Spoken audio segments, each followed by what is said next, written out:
Good morning, friends. Good morning, friends.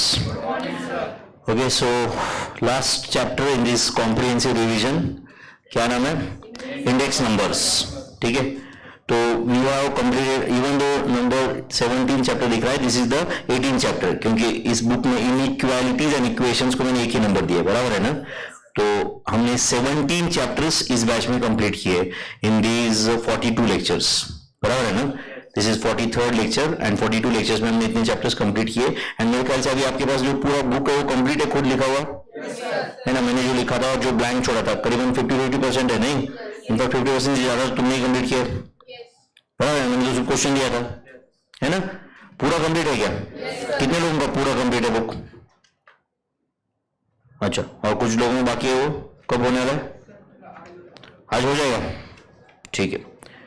चलो फिर हम करते कंटिन्यू। एंड ये बुक कंप्लीट है ना, बहुत जरूरी है, क्योंकि अपने को पढ़ना है ना। ये कब पढ़ना है? एग्जाम के एक दिन पहले जो 1.5 days का टाइम गैप रहता है मैथ्स के पहले पेपर में और मैथ्स के पेपर तक, उसमें अपने को ये सब कुछ पढ़ के जाना है, सब कुछ। इसमें भी और आपको कुछ लगता है कि ये सुपर इंपॉर्टेंट है तो उसको आपने कुछ मार्क वगैरह करके रखा होगा जहां पे आप स्पेसिफिकली मिस्टेक करते हो वगैरह, है ना?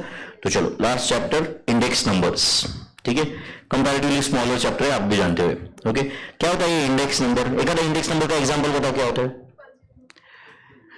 Consumer price index, cost inflation index, wholesale price index, human development index, Sensex जो तुम्हारा बॉम्बे स्टॉक एक्सचेंज का नंबर है, सेंसेक्स, निफ्टी बोलते हैं कि नहीं हम लोग, निफ्टी 50, तो वो क्या है? इंडेक्स नंबर ही है ना। समझो कल हम बोलते हैं कि भाई आज मार्केट 58,000 पॉइंट पे क्लोज हुआ, इसका मतलब क्या है? That average share price of those, समझ रहे हैं ना, 30 टॉप लिस्टेड कंपनीज पे सेंसेक्स डिटरमाइन होता है। क्या डिटरमाइन होता है? Sensex. And average share price of 50 top listed companies on national stock exchange, उससे वो निफ्टी डिसाइड होता है। निफ्टी 50 ऐसे बोलते हैं हम लोग उसको। Sensex is based on 30 top listed company. Anyway वो हमारा टॉपिक नहीं है, बट वो एक इंडेक्स नंबर है ना, which is representing the share price. अच्छा, सेंसेक्स 200 पॉइंट ऊपर है बट एक आध कंपनी का शेयर प्राइस नीचे है, ये पॉसिबल है ना? क्योंकि वो सेंसेक्स जो है it is not based on one company, it is based on 30 companies.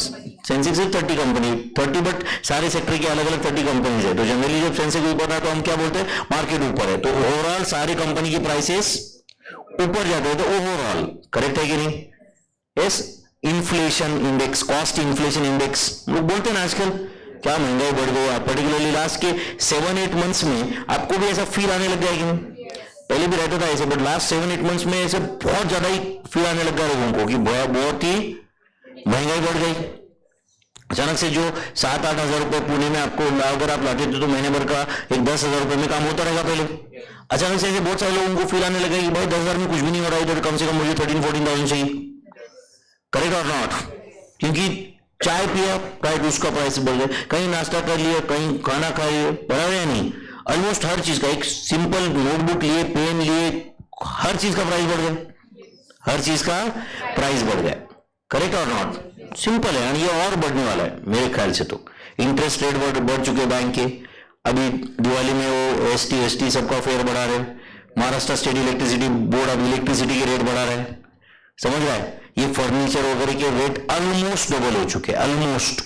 Before Covid जो रेट था उससे आज ऑलमोस्ट डबल है, समझ रहे हैं? तो महंगाई बढ़ रही है, तो महंगाई बढ़ रही है, हम 2-4 चीजों की बेस पे बताया, बट अगर एक सिस्टमैटिकली बताना है मुझे तो I have to find many commodities, उनके प्राइसेस पहले क्या थे, अब क्या थे, एक बेस ईयर में क्या प्राइसेस थे, आज क्या प्राइसेस है, इसके बेसिस पे I can design the cost inflation index और नॉट।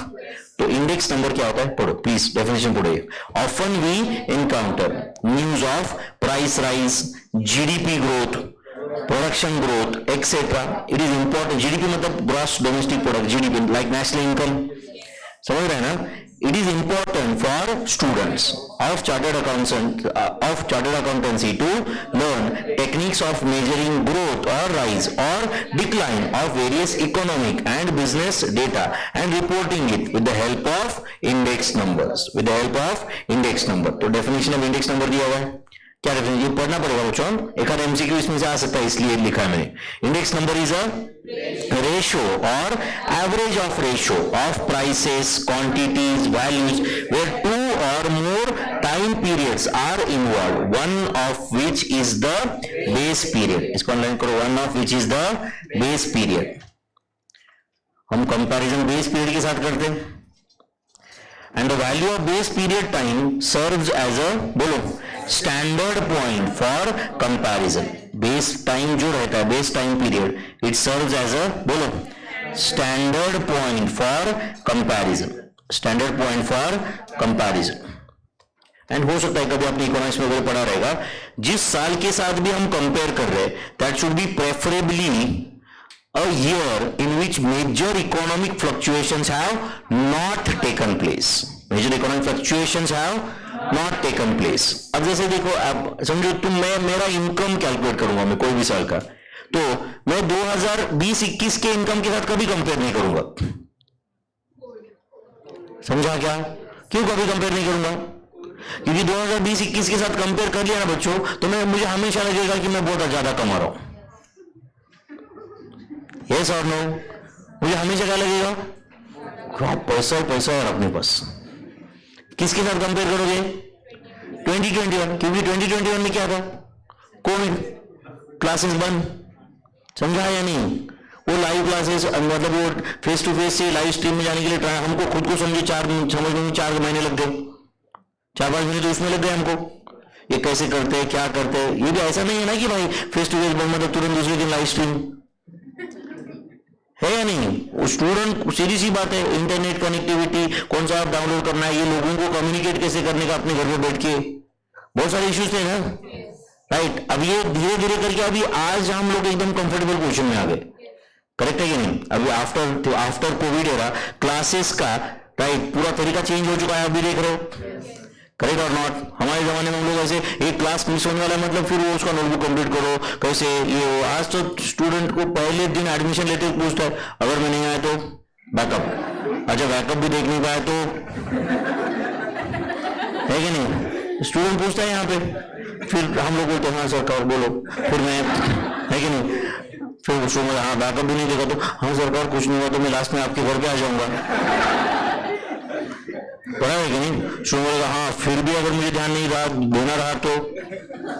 स्टूडेंट का भी बढ़ गया ना भी, है कि नहीं? पोस्ट कोविड पहला उसका क्राइटेरिया क्या है? अगर मैं नहीं आ पाया तो बताओ, है कि नहीं? अगर एक दिन मुझे सुबह 7 बजे का क्लास का टाइम है, सुबह 7 बजे मुझे घर पे लगा कि आज मुझे नहीं जाना है, तो मैं फिर भी लेक्चर तो छोड़ना नहीं है ना मुझे, और उस वक्त देखना भी नहीं है, तो क्या? करेक्ट है, चेंज हो गया ना ये सब कुछ. बट बताओ, उस साल के साथ कंपैरिजन करना चाहिए क्या हमने? नहीं. मेरा इनकम उस साल में तो आज पिछले 15-18 साल में सबसे कम इनकम उसी साल में रहेगा. अरे understanding this? Are you getting this? तो ऑब्वियसली अगर मैं इस साल का इनकम और 2021 का इनकम कंपेयर करूंगा तो मुझे लगेगा यार इनकम तो 4 टाइम्स होगा आपने. करेक्ट और नॉट? 4 टाइम्स होगा, 5 टाइम्स होगा, 8 टाइम्स होगा. बट उसके साथ कंपेयर करना चाहिए क्या? नहीं. तो कंपैरिजन किसके साथ करना चाहिए? With a normal year, with a, अच्छा चलो ये पर्सनल छोड़ो, अब मुझे बताओ, समझो इंडिया का जीडीपी, समझो एक पर्टिकुलर ईयर में इंडिया पे, मान लो समझो इंडिया चाइना वार हुआ, 6 महीने तक वार चलता रहा. समझ रहे कि नहीं? करोड़ों रुपए स्पेंड हो गए, लिटरली करोड़ रुपए. अब बताओ उस साल के इंडिया के जीडीपी के साथ में, राइट, दूसरे साल का कंपैरिजन करेंगे क्या? फिर हम लोग 10 साल के बाद वो ईयर के साथ कंपैरिजन करेंगे क्या? नहीं, क्योंकि वॉर चल रहा था आधे इंडिया में, तो समझ रहे हैं ना, प्रोडक्शन ही बंद था, वर्कर ये सब कुछ, समझ रहे हैं नहीं? It was an emergency situation at the time और नॉट? तो उसके साथ कंपैरिजन करना चाहिए क्या हमने? बिल्कुल नहीं. तो कंपैरिजन शुड बी, बोलो, preferably with the year which is normal year. Base period should be a normal period in which major economic fluctuations have not taken place. like sentence लिखो यहाँ पे, base year should be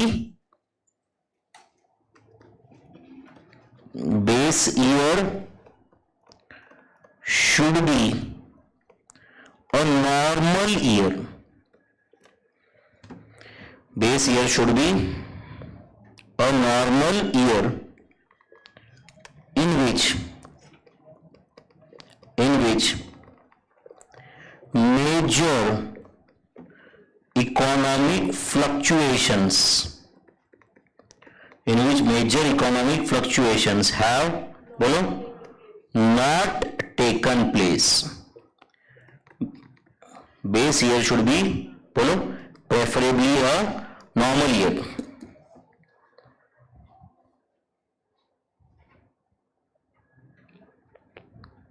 ठीक है बच्चों, in which major economic fluctuations have not taken place. There are two types of index numbers. पहला simple index numbers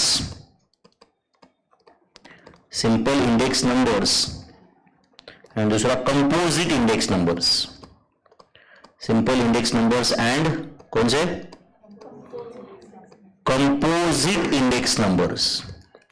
There are two types of index numbers, simple index numbers and composite index numbers. Simple index number is computed for बोलो one variable, whereas composite index number is calculated from two or more variable. तो अगर समझो सिर्फ prices के बारे में index number find किया तो simple index number, but price and quantity दोनों है उसमें, तो it's a composite index number. Most of the index numbers are composite in nature. उसको ऑनलाइन करो. Most of the index numbers are composite in nature. बहुत बार इस पे थ्योरी क्वेश्चन पूछते हैं बच्चों इस चैप्टर पे, समझ रहे हैं? तो most of the index numbers are बोलो composite in nature. All index numbers are unit free. Index number को यूनिट नहीं रहता है. और क्या क्या यूनिट फ्री है बताओ? इस हमने पूरे मैथ्स में कहां ये वर्ड यूज किया था? Ratios are unit free, relative measures of dispersion are unit free, correlation coefficients and both the regression coefficients are unit free. याद है क्या आपको? तो ये याद रखो, जहां जहां कंपैरिजन होता है वो सब यूनिट फ्री रहता है. अब मेरा एज इस सरदार की एज से डबल है, ये बोलने के लिए हमें यूनिट की जरूरत नहीं ना यार. आप भी पूछोगे सर ईयर्स में डबल है या मंथ्स में डबल है? जिसमें भी है डबल है. अगर उसका एज अगर समझो 200 मंथ्स है तो मेरा 400 मंथ्स है.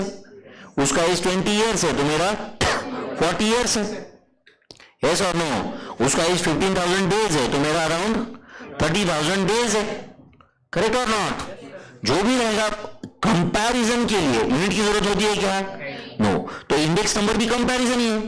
किसका कंपैरिजन होता है? Price of current year with price of base year, या quantity of current year with quantity of base year, या value of current year with value of base year. कोई जो भी चीज के साथ बेस ईयर के साथ कंपैरिजन है, या GDP of current year with GDP of base year, national income of current year with national income of base year. Correct और नॉट? अलग अलग इंडेक्स नंबर्स होते हैं ना, ये समझ रहा है क्या? और भी बहुत सारे इंडेक्स नंबर्स है दुनिया में. एचडीआई सुना रहेगा आपने, इकोनॉमिक्स में रहेगा. एचडीआई ह्यूमन डेवलपमेंट इंडेक्स क्या होता है? हर एक कंट्री में एजुकेशनल लेवल्स क्या है, लोगों का स्टैंडर्ड ऑफ लिविंग क्या है, क्लीनलीनेस क्या है, समझ रहे हैं ना, उनका हेल्थ कंडीशंस क्या है, लॉन्गिटिविटी लाइफ ऑफ लाइफ क्या है, इसके बेसिस पे हर एक कंट्री को एक एचडीआई दिया जाता है. HDI human development index. क्या बोलो? ह्यूमन डेवलपमेंट इंडेक्स एचडीआई होता है. समझ में आ रहा है क्या? इससे अपने को एचडीआई के बेस पे समझता है कि ओवरऑल भाई एचडीआई के बेस पे कंट्रीज को रैंक कर सकते हैं हम लोग. यस और नो? तो समझे एचडीआई के बेस पे कंट्रीज को रैंकिंग किया तो पता चला कि लेट्स से फर्स्ट सिंगापुर है, लेट्स से सेकंड उज्बेकिस्तान है, थर्ड ये, पता चला इंडिया का नंबर 168 है. मतलब 167 कंट्रीज में लोगों का standard of living, longitude of life, health condition अपने से बेटर है. समझ रहा है कि इंडिया लास्ट की 20-30 कंट्रीज में. आप समझ रहे क्लीनलीनेस के लिए, राइट? बाकी फिर हैप्पीनेस इंडेक्स भी होता है. एक ओवरऑल लोग कंट्री के कितने खुश रहते, इसका भी एक इंडेक्स नंबर हो सकता है ना. Overall happiness index of the country. Are you understanding this? यहाँ पे इतना आप देख के पता चलता है. बट स्मॉल कंट्रीज में देखो, इंडिया से जिनका जीडीपी बहुत कम है, इनफैक्ट पर कैपिटा इनकम भी कम है, बट हैप्पीनेस इंडेक्स में अपने से ऊपर है. They are sorted, they are happy with whatever they have got. Correct और नॉट? कुछ रहते हैं हमेशा एक दूसरे को ग्रीट अच्छे से करते हैं. अपने यहाँ पे एक जेलेसी, समझ रहे हैं ना, हर एक वो रैट रेस लगा हुआ है अपने यहाँ पे. हर एक चाहता है कि मैं उससे ज्यादा कमाऊं, उससे कम कमाऊं, हर एक को किसी को अच्छे से बात नहीं करना है. करेक्ट और not? Most of the times हमारा एक दूसरे के साथ में राइट जो राइट बात करने का तरीका भी है वो भी बहुत अच्छा नहीं है. इंडिया में अगर आप ओवरऑल भी देखोगे आप तो रास्ते में राइट 99% लोग झगड़े करते रहते हैं, उनको पहचान नहीं, कुछ नहीं. बट राइट अच्छे से बात करना ही अपने कहीं ना कहीं कल्चर से ही जा रहा है. बट हम लोग जब कल्चर की बात आए तो हम लोग बोलते हैं हमारा रिच कल्चर है, हम लोग सब मिलजुल के रहते हैं, ये सिर्फ बातों में रह गए सिर्फ। लेकिन ऐसा है क्या रियल में? सिर्फ एक्चुअली बातें करते तो हम बड़ी बड़ी बातें करते हैं ना, हम इंडिया कल्चर, एक दूसरे का वैल्यू, ये वो, कहाँ है मुझे बताओ, कहाँ है ये सब कुछ? सिर्फ जब अपन कोई दूसरा है या उसको बताते वक्त या कोई बड़ा लीडर स्टेज से फेंकता है बस, हमारा कल्चर, हमारा ये वो। रियल में क्या है? रियल में है क्या ऐसा कुछ? रास्ते पे आदमी कोई मर रहा है तो भी अपने यहाँ पे एक एक घंटा आदमी पड़ा रहता है, उसको उठाता कुछ नहीं, बराबर? एक एक घंटा, कितने सारे ऐसे केसेस है, इज इट राइट? एंड अपन बाद में बातें क्या करते हैं, अपना कल्चर, एक दूसरे को हेल्प, ये वो, करेक्ट और नॉट? दुनिया भर की बातें करते हैं हम लोग कल्चर कल्चर की, इसका वो ऐसा वैसा, बेसिक बातें, बेसिक मैनर्स नहीं अपने पास कई बार तो है या नहीं? एनीवे, बट अगर मुझे वो जानना है, समझो हर एक कंट्री का कितना है, तो I can get an index number, HDI, happiness index, I can get it और not? Okay, all index numbers are unit free. There are some issues involved in construction of index number. Index number जब हम बनाते हैं तो क्या क्या ध्यान में रखना पड़ता है हमें? तो क्या है बोलो? पहला तो selection of data, which is very important. Data, अब जैसे मैंने आपको हैप्पीनेस इंडेक्स बोला तो उसमें से कुछ लोगों को देखना पड़ेगा ना मुझे, एग्जैक्टली क्या है, एग्जैक्टली कितने लोग खुश है, क्या है, सिलेक्शन ऑफ डेटा। नेक्स्ट क्या है बोलो? Base period. बेस पीरियड के बारे में क्या इंफॉर्मेशन दिया था? Base period should be preferably a normal year in which major economic fluctuations have not taken place, because if you are comparing with the year in which major economic fluctuation have taken place, तो उसके साथ में अगर compare करोगे तो आपका एक absurd result create करेगा हमेशा। समझो एक पर्टिकुलर, लेट्स से ये 100 को लॉटरी लग गई समझो एक साल, या समझो केबीसी में 7 करोड़ जीत गए हो, अब तो अगले साल उसका इनकम वो केबीसी वाले ईयर के साथ कंपेयर नहीं कर सकते ना यार हम लोग, वो तो एक्सेप्शनल ईयर है वो, करेक्ट और नॉट? वापस हम लोग ये बोल सकते कि उसका इनकम और यार अभी तो 50 लाख भी नहीं कमा रहा है, जो कि पिछले साल तो 8 करोड़ उसका टोटल इनकम था, पिछले साल एक्सेप्शनल ईयर था, करेक्ट और नॉट? तो that can not be a base year. Next, use of averages, choice of variables, choice of formula, these are the issues involve in construction of index number. Okay, तो सबसे basic index numbers कौन से? सबसे basics बोलो, price relative, quantity relative and value relative. क्या formula था price relative का? Price in the current year divided by price in the base year. इसको अगर आपको परसेंटेज में एक्सप्रेस करना है तो इंटू 100। अगर समझो 0.05 आंसर आया तो जनरली हम क्या बोलते हैं 5%, तो इंटू 100 करेंगे। तो price in the current year, price in the current year को हम क्या बोलते हैं? PN। क्या बोलते हैं? PN। तो PN की जगह फिर P1 P2 P3 जो भी आएगा करंट ईयर जो चल रहा है, but divide by price in the base year को जनरली हम क्या बोलते हैं? P0। क्या बोलते हैं? P0। तो राइट डाउन प्राइस रिलेटिव का formula, price in current year, price in current year divided by price in base year, price in current year divided by price in base year into 100। तो क्या होगा ये बोलो? PN divided by P0 into 100 इस price relative. Quantity relative का क्या formula रहेगा फिर बताओ, डायरेक्ट फॉर्मूला बताओ, QN divided by Q0 into 100। and value relative, PN into QN divided by P0 into Q0 into 100 is value relative। तो price relative, quantity relative and value relative, basic 3 index numbers. समझा बच्चों? Okay, तो एक बहुत basic question दिया हुआ है मैंने यहाँ पे, year price of commodity A in various years दिया हुआ है, उन्होंने ब्रैकेट में मैंने क्या लिख के दिया उधर? बेस ईयर क्या है बोलो? 2016। तो सब लोग याद रखो 2016 के लिए ना बच्चों, 2016 के लिए हर इंडेक्स नंबर क्या रहेगा? 0। हर इंडेक्स नंबर क्या रहेगा? सॉरी 0 नहीं 100। क्या रहेगा? 100 बोलते हैं उसको P0 या Q0 बोलते हैं हम लोग, और उसका इंडेक्स नंबर क्या रहेगा? 0, sorry 100। Index number is going to be 100। Okay, तो बताओ ये पहले यहाँ पे प्राइस रिलेटिव फाइंड करना है, तो ये क्या लिखो बोलो? 100। क्वांटिटी रिलेटिव क्या रहेगा? 100। वैल्यू रिलेटिव भी क्या रहेगा? बेस ईयर के लिए इट इज ऑलवेज 100। ओके, सबसे पहले तो आप ये कैलकुलेशन करके रखो, प्राइस एंड क्वांटिटी का product is going to be value. चलो 50 into 8 कितना है? 400। करो फटाफट, 103 into 13 1339। Next 10, next 205, next 3108, next 4375। चलो अब अपने को फाइंड करना है प्राइस रिलेटिव्स। क्या फाइंड करना है? Price relative. तो चलो 2016 के लिए प्राइस रिलेटिव क्या है? बोलो प्राइस इन करंट ईयर क्या है? 50। 16 ही करंट ईयर है ना। Divide price in base year कितना है? 50। बेस ईयर ही 16 है। 50 डिवाइड बाय 50 इंटू 100। क्या आंसर आया? 100। नेक्स्ट 2017 के लिए बोलो प्राइस इन करंट ईयर कितना है? 103। तो बोलो कैसे को 103 divide price in base year कितना है? 50। 103 divide by 50 into 100। It answer is 206। Next 68 divided by 50 into 100, whether answer is 136. Next 98 divided by 50 into 100, whether answer is 196. Next whether answer is 222. Next is it 250? अरे divide by 50 into 100 मतलब into 2 हो रहा है सीधा सीधा। समझ रहा है क्या? So this price relative कुछ गया दिमाग में? अब बताओ can I get quantity relative?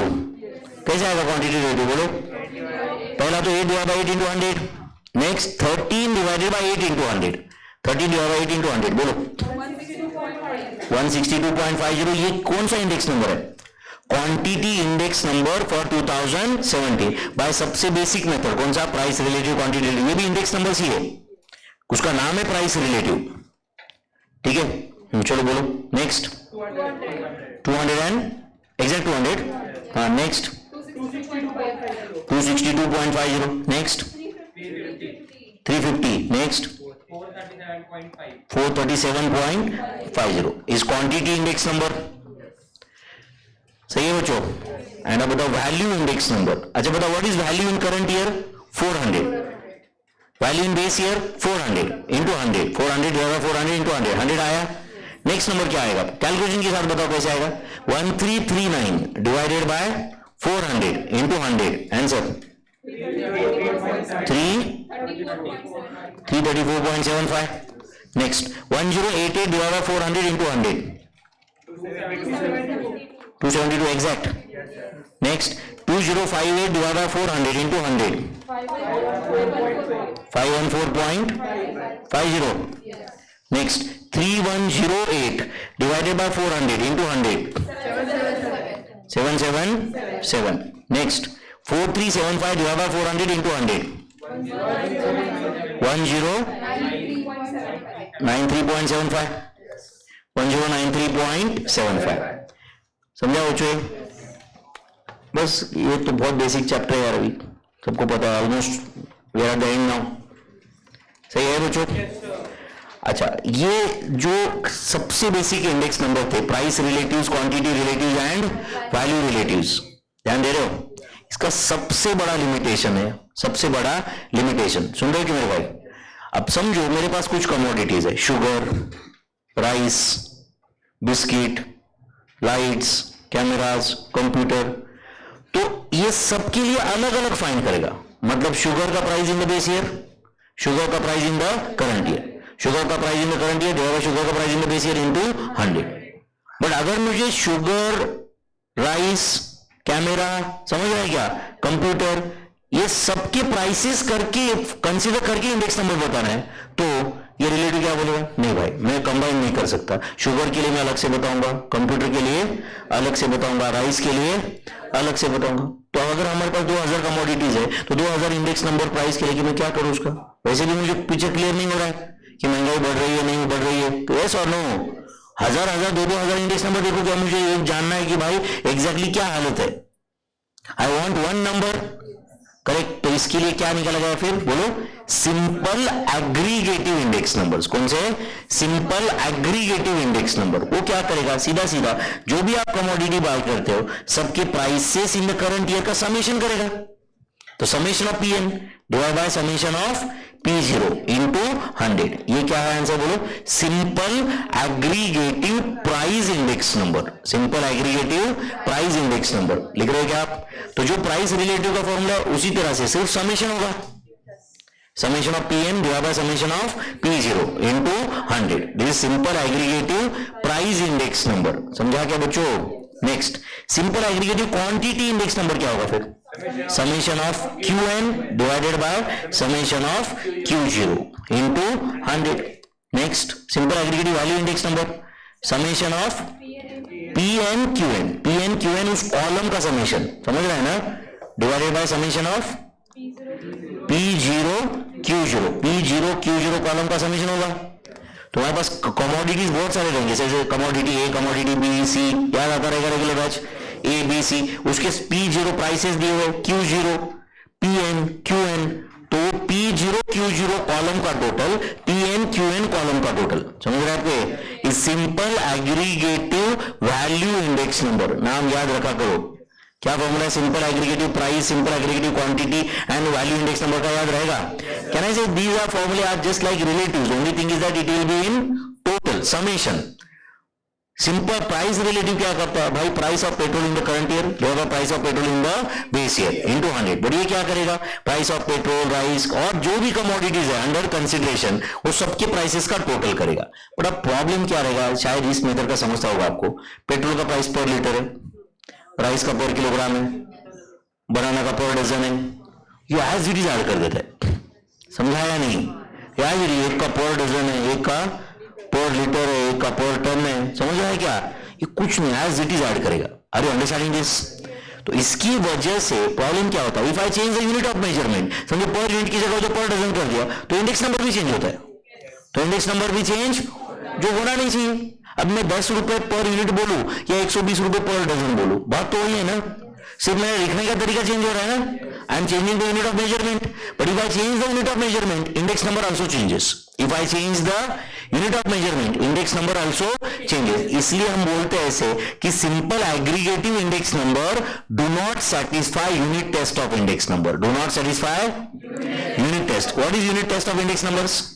If I change the unit of measurement also, index number should remain unchanged. Index number should remain as per unit test. Then unit test is said to be satisfied. अच्छा समझो question है, when unit test is said to be satisfied, आपका answer क्या रहेगा? If we change the unit of measurement, if index number remains unchanged, it is said that unit test is satisfied. It is said that unit test is satisfied. तो whether simple aggregative index number satisfy unit test? No. अब generally ऐसे question आते हैं MCQ में, समझ रहा है क्या, simple aggregative index number satisfy unit test, true false, समझ रहा है क्या आपको, simple aggregative index number do not satisfy unit test, which of the following satisfy unit test, इस टाइप के क्वेश्चन, समझ रहा है क्या आपको। तो simple aggregative index number whether they satisfy unit test और नॉट, नो, राइट। एंड ये लिमिटेशन है सिंपल एग्रीगेटिव इंडेक्स नंबर्स का, और वो लिमिटेशन दूर करने के लिए एक नया मेथड आया, उसका नाम है सिंपल एवरेज ऑफ रिलेटिव्स। क्या मेथड का नाम आया? Simple average of relatives. अरे अंडरस्टैंडिंग, तो वो क्या होता है वो भी डिस्कस करेंगे हम लोग। एटलीस्ट ये बेसिक फॉर्मूले समझे आपको, यस और नो? कौन से 3 फॉर्मूले देंगे बोलो? Simple aggregative price index number, simple aggregative quantity index number, simple aggregative value index number. Are you getting this? चलो ये समझने के लिए एग्जांपल दिया हुआ मैंने, दिखा है कि आपको 3 साल का डेटा दिया हुआ है, 2021, 2022 एंड 2023। बेस ईयर कौन सा है? 21। कमोडिटीज कौन से देखो, चीज पर 10 ग्राम प्राइस दिया हुआ है, एग पर पीस दिया हुआ है, पोटैटो पर किलोग्राम प्राइस दिया हुआ है, तो 20 टोटल आया। अच्छा 2022 में प्राइसेस चेंज हुए दिख रहे क्या आपको? चलो बताओ प्राइसेस का टोटल कितना था? 24.60। इधर प्राइसेस का टोटल कितना था बताओ? 25.80। सही है बच्चों? अच्छा बेस ईयर कौन सा है बोलो? 20। तो अब मुझे बताओ समेशन ऑफ पी एन इधर 20 डिवाइड बाय 20 इनटू 100, मतलब 100 इज इंडेक्स नंबर। कौन सा इंडेक्स नंबर है? Simple aggregative price index number. कौन सा फॉर्मूला यूज किया? Summation of P N divide by summation of P0। But यहाँ पे तो summation of P N summation of P0 same ही है ना। अब बताओ यहाँ पे समेशन ऑफ पीएन कितना है बोलो? 24.60 डिवाइड बाय 20 इनटू 100, क्या है आंसर? 123। नेक्स्ट इधर 25.80 डिवाइड बाय 20 इनटू 100, आंसर 129। तो ये simple aggregative price index number था। इधर फॉर्मूला लिख दो, summation of P N divide by summation of P0 into 100। सही है बच्चों? पर आपको दिखते ही समझता होगा कि सर क्या नॉनसेंस लगा के रखा है, चीज का प्राइस पर 10 ग्राम, इसका पर पीस, इसका पर एग, एडिशन कर रहे हो आप। अच्छा मुझे बताओ, अभी ध्यान दे रहे हो यहाँ पे, ये इंडेक्स नंबर फाइंड किया आपने। अब ये अगला डेटा दिख रहा है क्या आपको? टेबल सेम बनाया मैंने। Again 2021 is the base year, let's say 2021 is the base year. अच्छा मुझे बताओ चीज पर 100 ग्राम्स लिखा है मैंने, ऊपर पर 10 ग्राम प्राइसेस है, सब लोग इधर ध्यान दो, बाद में लिखो, ध्यान दो, ऊपर पर 10 ग्राम प्राइस था, पर 10 ग्राम कितना था, 12 रुपए था, तो कितना हुआ ये 120, ये कितना हुआ बोलो 150, ये कितना हुआ 168। अच्छा प्राइस चेंज किए या सिर्फ यूनिट ऑफ मेजरमेंट चेंज हुआ? यूनिट ऑफ मेजरमेंट, प्राइसेस तो वही है, डेटा कैन आई से डेटा इज सेम। चलो नेक्स्ट, पर पीस था, इधर पर डजन करो, मतलब 12 से मल्टीप्लाई करो, करो 36, करो 12 इंटू 3.60, बोलो 43.20, नेक्स्ट 12 इंटू 3.30, 39.60। अभी पर 20 किलोग्राम से, तो पोटैटो ऊपर जो पर ग्राम था, पर किलोग्राम था, उसको 20 से मल्टीप्लाई करो, करो फटाफट, 100, 120 एंड 114। अच्छा अब मुझे बताइए, ऊपर का डेटा और ये डेटा में मैंने क्या चेंज किया? यूनिट ऑफ मेजरमेंट चेंज किया या प्राइसेस चेंज किए? क्या ना से ये डेटा और दोनों टेबल में data about prices is same, price थोड़ी चेंज किया यार मैंने, सिर्फ प्राइस पर यूनिट बता रहा हूँ, पर डजन बता रहा हूँ, हो सकता है प्राइस पर किलोग्राम था तो प्राइस पर 20 किलोग्राम बता रहा हूँ मैं यहाँ पे। आप करो बोलो, हाँ कितना है बताओ? 256। हाँ नेक्स्ट 312.30, नेक्स्ट 321.60। सही है क्या? अब बताओ simple aggregative price index number, obviously जिसका फॉर्मूला था summation of Pn divided by summation of P0 into 100, तो बताओ क्या आएगा answer? Whether this is 256 divide by 256 into 100, क्या आंसर आता है 100, ऑब्वियसली बेस ईयर है तो 100 ही आएगा। नेक्स्ट 313.20 डिवाइडेड बाय 256 इंटू 100, क्या आंसर है? 120.34। Next 321.60 divide by 256 into 100, 120.625। अच्छा बताओ मैंने डेटा अबाउट प्राइसेस चेंज किया था क्या बच्चों? नहीं, तो फिर भी इंडेक्स नंबर देखो, इधर 123 था और इधर 122.34, इधर 129 है, इधर 125.625। Can I say it is completely creating a wrong picture in our mind? हमें समझ भी नहीं रहा है कि अभी प्राइसेस में एग्जैक्टली क्या चेंज होने वाला है, क्या चेंज हो रहा है, we are not understanding at all. Can we say like that? तो क्या लिमिटेशन है इस मेथड का? क्या लिमिटेशन है इस मेथड का? It doesn't satisfy unit test of index number. तो observation from above two tables, क्या ऑब्जर्वेशन है हमारा, बताओ आप मुझे क्या ऑब्जर्वेशन है? Write down, from above two tables, from above two tables it can be observed that, it can be बोलो observed that, can be observed that simple aggregative index numbers, simple aggregative बोलो index numbers do not satisfy, do not satisfy unit test, do not satisfy unit test, simple aggregative index numbers do not satisfy unit test। समझा बच्चों? when unit test is said to be satisfied, when unit test is said to be satisfied,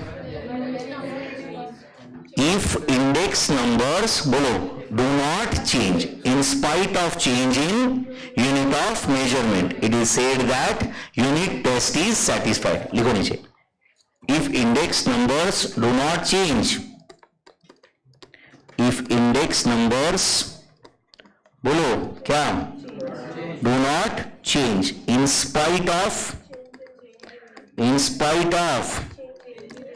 change in unit of measurement, in spite of change in unit of measurement, if index numbers do not change in spite of change in unit of measurement, comma, it is said that what? Unit test is satisfied, it is said that unit test is satisfied. ऐसे unit test में ऐसे 4 test है अपने पास। कई बार ये theory question भी आता है, इसको बोलते हैं टेस्ट ऑफ एडिक्वेसी। क्या बोलते हैं इसको? Test of adequacy. ऐसे कौन से टेस्ट है बताओ, नाम तो याद रहेगा कुछ। Unit test, factor reversal test, time reversal test and circular test. ऐसे 4 टेस्ट है। कम से कम थोड़ा तो थ्योरी याद आना चाहिए यार, है कि नहीं? मैंने बोलने के बाद याद आता है हाँ, है कि नहीं? कौन सी मतलब मैंने बोला था ना आपको कि कई सारी चीजें याद है आपको। मैंने अपना इंडिया का राष्ट्रगीत, बहुत सारे लोगों को लगता है कि उनको याद है, बहुत सारे लोगों को क्या लगता है उसको राष्ट्रगीत याद है, बट उसको इंडिविजुअली बोला चल भाई चालू कर इधर जन गण मन, उसको जन गण मतलब वो सिर्फ ग्रुप में गा सकता है और कुछ नहीं, उसको खुद को याद ही नहीं हो, बट उसको ग्रुप में समझता क्यों नहीं? क्योंकि जहां जहां उसको बोल रहा है वो तो चल रहा है पंजाब सिंध, बराबर है ना? इसका बट एग्जाम इंडिविजुअली होता है ना, एग्जाम में याद नहीं आया तो आजू बाजू आवाज नहीं आती ना फिर, बराबर है कि नहीं? अपने को कई बार से लगता है कि अपने को एक आरती आती है, मैंने बोला था आपको गणपति की आरती, सबको लगता है गणपति की मुझे आरती आती है, इंडिविजुअल चल बैठा रहे, चल शुरू कर, शुक्र करता, बस उसके आगे कुछ नहीं, लेकिन बट वो ग्रुप में उसको क्या लग रहा है आ रहा है बस। तो यहाँ पे टीचर बोलते हैं 4 test of adequacy, unit test, time reversal test, factor reversal test, circular test. Okay, अब अपने को खुद को आना चाहिए ना, है कि नहीं? Okay, simple aggregative index number do not satisfy unit test, and ये लिमिटेशन दूर करने के लिए एक मेथड डिराइव किया, उसका क्या नाम है बोलो? To overcome this limitation of simple aggregative index numbers, we have introduced, क्या introduce किया? Simple average of relatives। क्या मेथड का नाम बोलो? Simple average of relatives। ऐसा भी MCQ आ सकता है theoretical। To overcome this limitation of index number, हमने जो मेथड डिराइव किया उस मेथड का नाम क्या है? Simple average of relatives. Simple average of relatives समझ आए बच्चों? तो ये simple average of relatives exactly क्या करता है वो देखेंगे, ध्यान दे रहे हो क्या बच्चों? ओके, अब ऊपर का ही डेटा देखते हैं, क्या दिया था मैंने? कमोडिटीज कौन से दिए थे वो बताओ? कमोडिटीज क्या क्या दिए थे आप बताओ एक बार मुझे, क्या था? चीज, एग्स और क्या था? पोटैटो, बराबर है ना बच्चों? ओके, फिर कितने 3 साल का डेटा दिया था क्या? बताओ, वो पहले वाला डेटा से बताओ क्या था? 2021 था ना? 2021, दूसरा 2022 एंड 2023, सही है बच्चों? अब बताओ what was the price? Price क्या थे बताओ? 12, फर्स्ट वाले टेबल से बताओ। 12,3,5, इधर 15, 3.60 एंड क्या 6 क्या? हाँ नेक्स्ट 16.80, 3.30 एंड 5.70। तो थोड़ी देर पहले अगर आप ध्यान देते तो ये तीनों का एडिशन कर रहा था मैं, तो मैं प्राइसेस का एवरेज कर रहा था या प्राइस रिलेटिव्स का एवरेज कर रहा था? प्राइसेस का, एज वेल एज प्राइसेस का टोटल कर रहा था ना मैं। अब सुनो, बाद में लिखो, ध्यान दो यहाँ पे। अब मैं ये प्राइस का टोटल करूंगा ही नहीं, मैं यहाँ पे क्या फाइंड करूंगा? Price relatives. क्या फाइंड करूंगा? Price relatives. ध्यान दे रहे हो क्या बच्चों? तो ये जो दिया था ये प्राइस था और मैं ऐड करूंगा प्राइस रिलेटिव्स। ये दिया हुआ प्राइसेस था, मैं ऐड करूंगा बोलो प्राइस रिलेटिव। तो अब बताओ यहाँ पे ध्यान दे रहे हो? अभी एक काम करो, सिर्फ चीज की बात करो। यहाँ पे ये 100 है, यस और नो? ये 100 है तो ले लो कैसे पे, चलो अभी 15 divided by 12 into 100, 15 divide by 12 into 100, 125। Next 16.80 divide by 12 into 100, 140। तो अब बताओ ये चीज के लिए प्राइस रिलेटिव्स थे कि नहीं? हाँ चलो एग्स के लिए, अब ये 21 तो बेस है, ये तो 100 ही आएगा ना? हाँ चलो ले लो कैसे पे, 3.60 divide by 3 into 100, 120। Next 3.30 divide by 3 into 100, 110। सही है बच्चों? नेक्स्ट ये तो 100 ही आएगा, करो 6 divide by 5 into 100, 120। 5.70 divide by 5 into 100, 114 okay. And अब टोटल करेंगे बच्चों ऑफ प्राइस रिलेटिव्स। हाँ करो, 3 साल का ये टोटल करो प्राइस रिलेटिव्स का। पहला टोटल कितना आएगा 300। नेक्स्ट टोटल बताओ 365। नेक्स्ट 364। नेक्स्ट टोटल 364 है okay. And simple average of relatives, ये इंडेक्स नंबर फाइंड करना है अपने को। क्या फाइंड करना है बोलो, सिंपल एवरेज ऑफ रिलेटिव्स। तो बोलो सिंपल एवरेज मतलब सीधा सीधा नंबर ऑफ ऑब्जर्वेशन से डिवाइड होगा। तो 300 डिवाइडेड बाय 3 क्या होगा 100। ये बेस ईयर है तो 100 आएगा वापस। करो 365 डिवाइड बाय 3 121.6666 ऐसा कुछ है।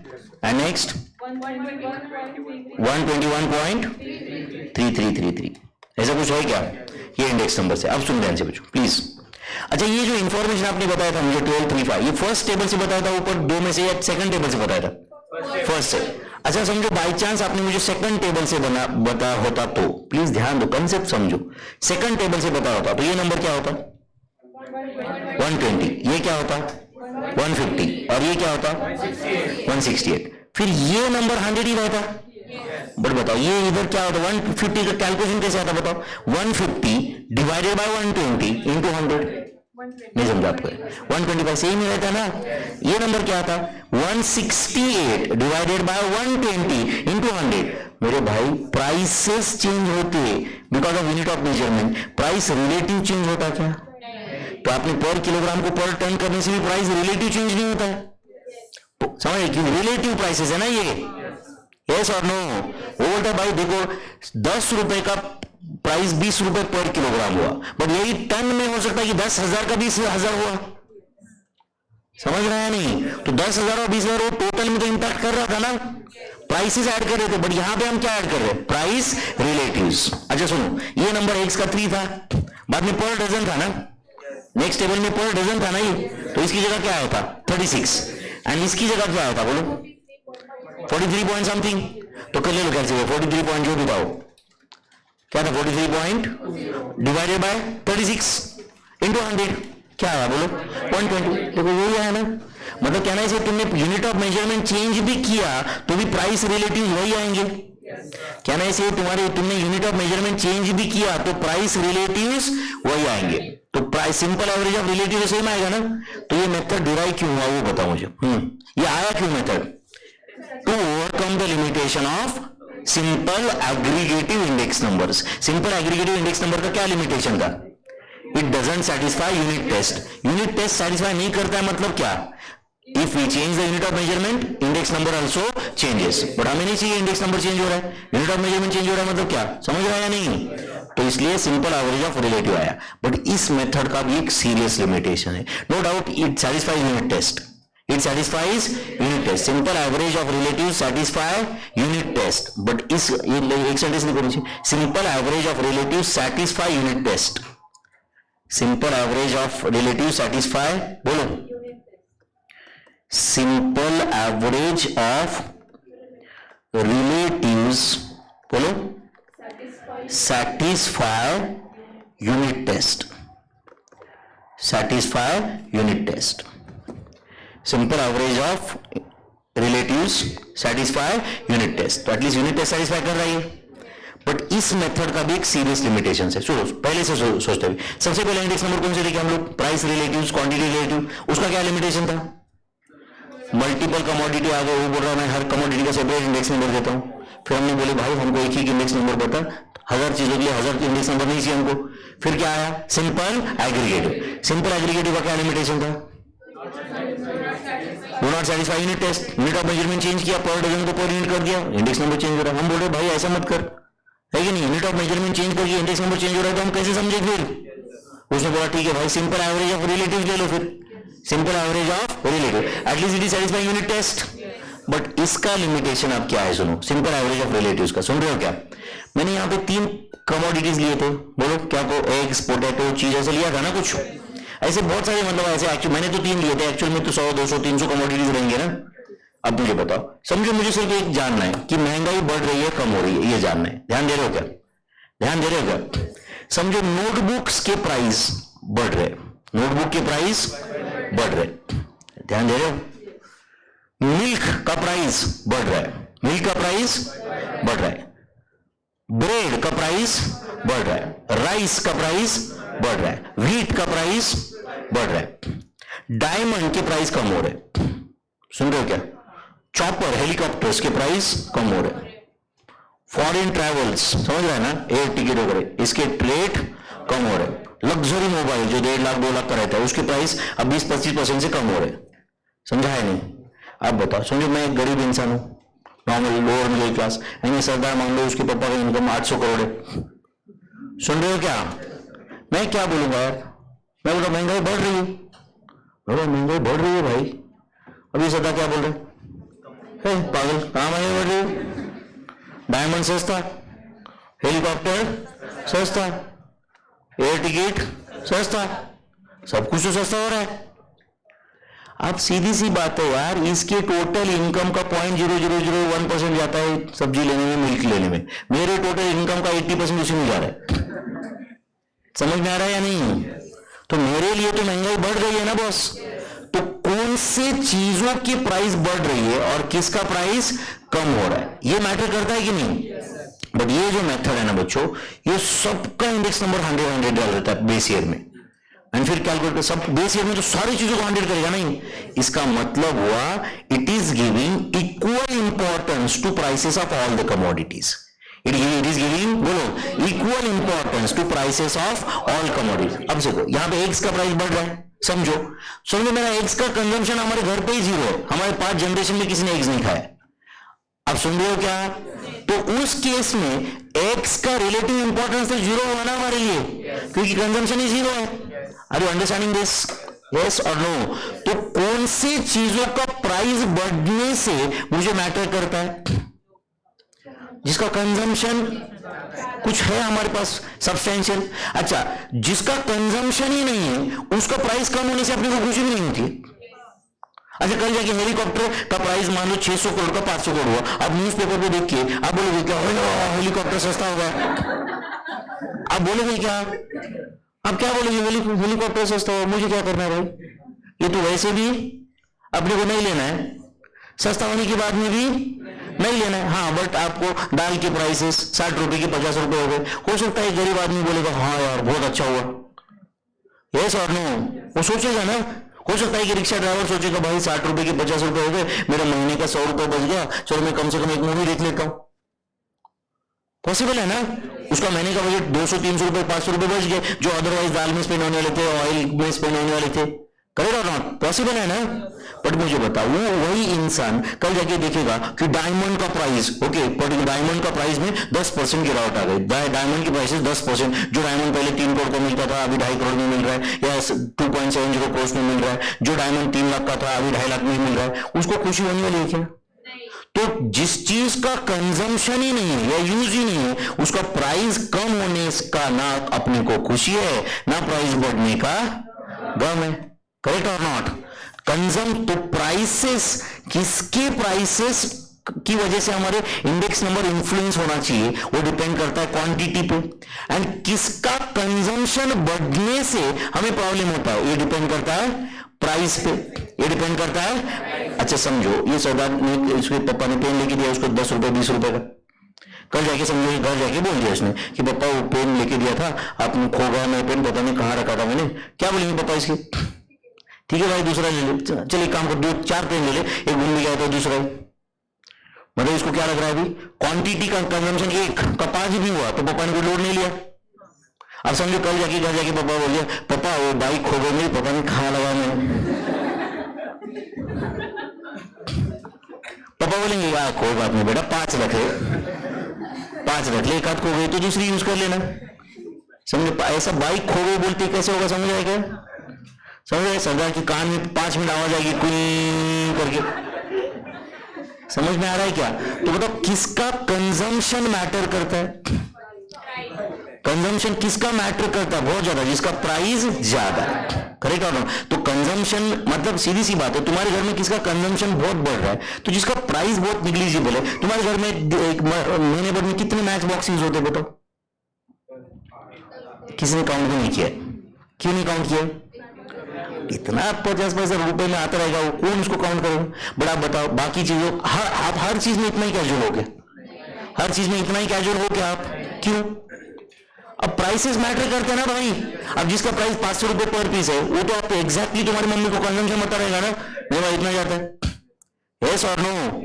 जिसका प्राइस सब्सटेंशियल है उसका क्वांटिटी भी मैटर करता है ना। तो सुनो, ये जो मैं क्या बता रहा हूं अभी, कौन से चीजों के प्राइस इंडेक्स नंबर अपने को मैटर करते हैं is dependent on quantity, and कौन सी चीजों की क्वांटिटी अपने को मैटर करता है इज डिपेंडेंट ऑन प्राइस। तो when we find price index number, you should give weight, WEIGST, weight of quantity, and when you calculate quantity index number, you should give the weight of price. Prices का weight देने से relative importance उसके हिसाब से adjust हो जाएगा। सुन रहे हो क्या? तो इसके लिए इंडेक्स नंबर्स आए वेटेड एग्रीगेटिव इंडेक्स नंबर, ये लास्ट कैटेगरी अपने इंडेक्स नंबर्स में। कौन सा बोलो? Weighted aggregative. तो पहले से फ्लो याद है क्या आपको? सबसे पहले हमने क्या लाया? Price relative, quantity relative, value relative, फिर उसके बाद सिंपल एग्रीगेटिव, उसके बाद simple average of relatives, and अभी वेटेड एग्रीगेटिव इंडेक्स नंबर्स। कौन से? Weighted aggregative index numbers. तो व्हाइल, हाँ बोलो, finding weighted aggregative price index numbers, we use weight as, बोलो, quantities. We use weight as quantities. And next क्या रहेगा बताओ अभी? While finding, बोलो, while finding weighted aggregative quantity index number, we use prices as weight. We use prices as weight. समझ में आ रहा है आपको? Okay. अब we use weights as prices. ठीक है बेटा? कोई प्रॉब्लम है क्या? नहीं ना? समझा क्या यहां तक? अब सवाल यह है कि ध्यान दो, यहां पे पहले समझो बाद में लिखो। वेटेड एग्रीगेटिव इंडेक्स नंबर में लास्परेस, पास्चेज, मार्शल एजवर्ड्स, फिशर्स, ऐसा है, समझो कुछ अलग अलग इंडेक्स नंबर्स है। ध्यान दो प्लीज, ये कैसे लाते फॉर्मूला हो, क्योंकि ये फॉर्मूला रट्टा मार के याद नहीं होगा अदरवाइज। अच्छा सुनो, लास्परेस प्राइस इंडेक्स नंबर, क्वांटिटी, ये सब इंडेक्स नंबर्स क्या है?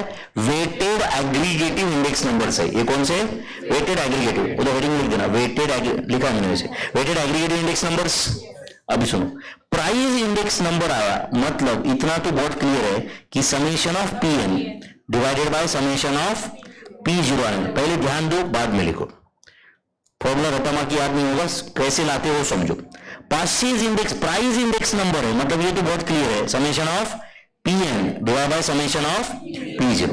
मार्शल, ये प्राइस इंडेक्स नंबर जिसका भी रहने दो, summation of PN divided by summation of P0, इतना तो पक्का ही है। ध्यान दे रहे हो क्या बच्चों? तो when we are finding out Laspeyres index number, price index number find करते हो, वेट किसका देते हैं हम लोग? क्वांटिटी का। तो as per Laspeyres, right, weight should be given of quantity of base year, मतलब summation of PN Q0 into summation of P0 Q0। अच्छा Q0 Q0 कैंसिल होगा ना, फिर पीछे समेशन है, समझ रहा है ना?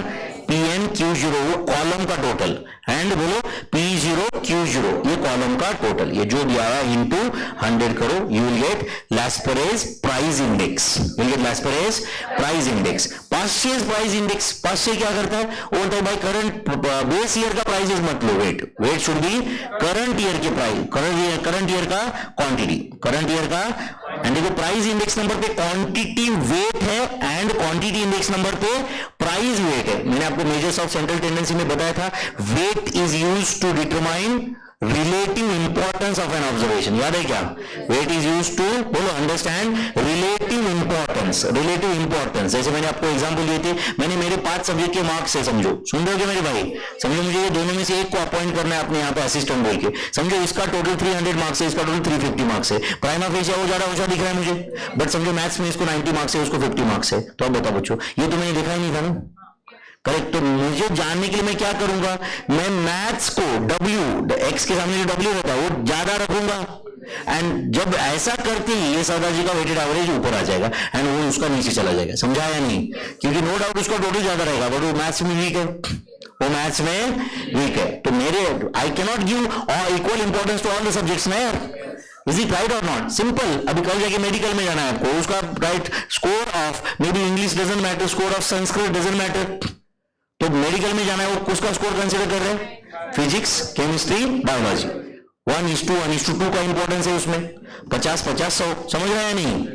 राइट, इंजीनियरिंग को जाना है, वो क्या कंसीडर कर रहे हैं, फिजिक्स, केमिस्ट्री, मैथ्स, करेक्ट और नॉट? अनफॉर्चुनेटली सीए में ऐसा कुछ नहीं है कि वो ऑल सब्जेक्ट्स को इक्वल इंपॉर्टेंस पे रख रहे हैं। अरे understanding this anyway, but price index number पे what is weight, quantity, quantity index number पे प्राइस इज द वेट। हम चलो बोलो अभी यहां पे मार्शल एजवर्ड्स बोलता है भाई झगड़ा मत करो, राइट, मैं दोनों का एवरेज ले लेता हूं वेट बोल के, तो क्या ले लेता हूं, Q0 plus QN divide bye 2 होता है, बट डिवाइड बाय 2 डिनोमिनेटर में भी डिवाइड बाय 2 है, वो कैंसिल हो जाएगा, यस और नो? तो ये क्या आएगा बोलो, Q0 plus QN into 100, and obviously इसको सिंप्लीफाई तुम ऐसे कर सकते हो, summation of PN Q0 plus summation of PN QN divided by summation of P0 Q0 plus summation of P0 QN into 100। ये मार्शल एजवर्ड्स कौन सा इंडेक्स नंबर था बोलो, प्राइस इंडेक्स नंबर। अच्छा मुझे बताओ, अगर इतना आपको समझाए तो क्वांटिटी इंडेक्स नंबर आप खुद डिराइव कर पाओगे क्या? बोलो क्या रहेगा, मुझे बताओ कैसे लिखना है वो बताओ, क्या सोचूं पहले? तो क्वांटिटी इंडेक्स नंबर है तो summation of QN divide by summation of Q0, ये तो बहुत क्लियर है, summation of QN divide by summation of Q0 and इधर समेशन ऑफ बोलो QN divide by summation of Q0। तो बोलो लास्ट प्राइस इंडेक्स में वेट किसका दूं मैं, price of base year, price of base year, परचेज इंडेक्स नंबर में price of current year and इधर price of base year plus price of current year divided by 2, तो डिवाइड बाय 2 कैंसिल हो जाता है, दैट्स इट। समझा क्या?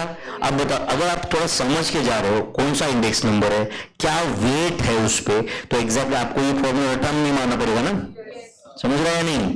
तो इज इक्वल टू क्या रहेगा बताइए, summation of QN P0 plus summation of QN PN divided by summation of Q0 P0 plus summation of Q0 PN।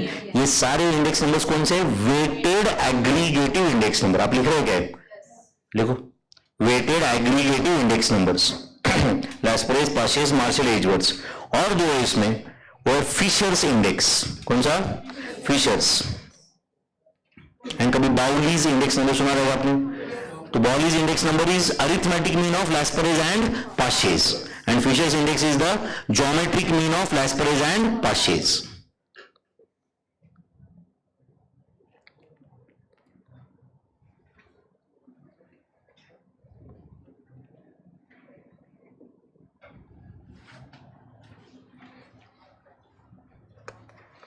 लैस्परेस, Paasche's, Marshall Edgeworth's लिखे आपने? ये फॉर्मूले लाते कैसे समझा क्या आपको? नहीं तो क्या ऐसे देख के लगता है कि बाप रे कौन रट्टा मारेगा ये, बट ऐसा लगना नहीं चाहिए। प्राइस इंडेक्स नंबर बोलते हैं समेशन ऑफ PN ऊपर पक्का है, नीचे P0 पक्का है, अब वेट किसका देना है वो डिसाइड करना है।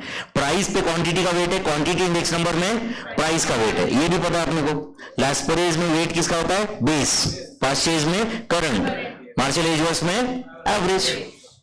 अब बताओ कुछ तो रट्टा मारने की जरूरत है क्या, समझता है क्या आप?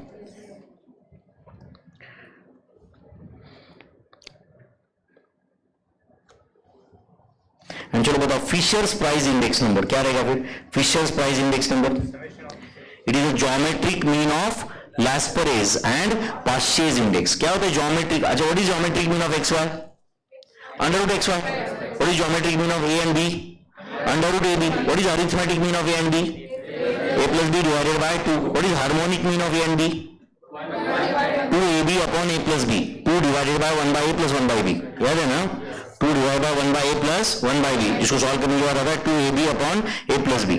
what is harmonic mean of X and Y, 2XY upon X plus Y। what is geometric mean of X and Y, under root XY। arithmetic mean of X and Y, X plus Y divided by 2, याद है क्या? चलो Fisher's ideal index, तो Fisher's ideal index number का formula रहेगा under root Laspeyres price index into बोलो Paasche's price index into Paasche's what price index, Laspeyres price index into Paasche's price index. बोलो क्या रहेगा फॉर्मूला, अंडर रूट बोलो लैस्परेस index का बताओ क्या फॉर्मूला रहेगा, summation of PN divided by summation of P0 weight किसका होता है इस पे, Q0 समझता है क्या आपने लोग, रट्टा मारने का नहीं कुछ। परचेज प्राइस इंडेक्स में क्या लिखो पहले बोलो, summation of PN divide by summation of P0 and weight किसका होता है, quantity of current year, and ये जो भी आएगा इंटू 100 बाहर, मतलब इंटू 100 स्क्वायर रूट में 2 बार है, एक बार बाहर आके 100 होगा। समझा क्या आपको? तो Fisher's price index is geometric mean of Laspeyres price index and purchase price index. And आप बताओ फिशर्स क्वांटिटी इंडेक्स क्या रहेगा, under root Laspeyres quantity index into purchase quantity index, purchase quantity index is equal to, बोलो under root, बोलो मेरे भाई, summation of Qn divide by summation of Q0। कौन सा वेट दूं यहां पे मैं दोनों को, P0 then summation of Qn divide by summation of Q0 और इधर वेट PN इनटू 100। एंड ये मैंने ज्योमेट्रिक मीन लिया, एंड अगर आपने इन दोनों का लास्ट प्राइस एंड परचेज का अरिथमेटिक मीन लिया तो इट बिकम्स बाउलीज इंडेक्स। देखो तो लिखना है तो लिखो, यहाँ पे इंस्टीट्यूट में स्टडी मटेरियल पे तो नहीं दिया है, बट कुछ कुछ जगह पे पूछा है उन्होंने, ये अपने इंस्टीट्यूट की खासियत है। तो बाउलीज इंडेक्स क्या होता है, ऐसे लिख देता हूं मैं, लास्परेज प्राइस PR मतलब प्राइस इंडेक्स प्लस परचेज PR मतलब प्राइस इंडेक्स डिवाइडेड बाय 2। समझा आपको ये? इधर क्या रहेगा बोलो, लास्परेज क्वांटिटी इंडेक्स प्लस परचेज quantity index divided by 2, arithmetic mean of these two. समझ रहे हैं?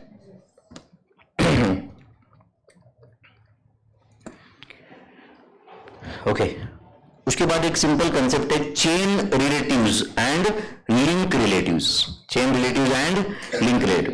मैंने आपको क्या बोला था, whenever we find index numbers हम कंपैरिजन किसके साथ करते हैं, बेस ईयर के प्राइसेस के साथ करते हैं या बेस ईयर्स के क्वांटिटी के साथ, या बेस ईयर का वैल्यू जो भी है, बट बेस ईयर के साथ कंपैरिजन करते हैं।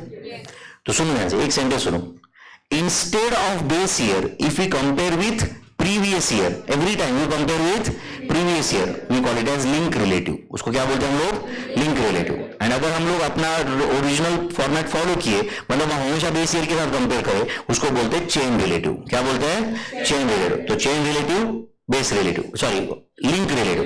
तो in chain relative comparison is with base year, in link relative comparison is with previous year. समझ में आ रहा है आपको? अच्छा सुनो सब लोग ध्यान दो यहाँ पे, पहले टेबल अच्छे से समझो, बाद में वो फॉर्मूले 14 पॉइंट पे आ जाओ। ये कुछ साल की प्राइसेस दिए मैंने, कितने साल की प्राइसेस दिए हुए, 2011 से लेकर 2022 दिए, 12 ईयर्स। दिख रहा है क्या आपको? समझो 2011 बेस ईयर है, तो आप बताओ इसका इंडेक्स नंबर क्या होगा, 100। ध्यान दे रहे हो, ध्यान दे रहे हो? अब क्या करने का अपने, और ये चेन रिलेटिव 100 रहेगा। 2011 यहां पे मैं ब्रैकेट में लिख रहा हूं, this is the base year. ध्यान दे रहे हो बच्चों? पक्का? चलो पहले यहां पे कैलकुलेशन करो, बाद में आप लिखो।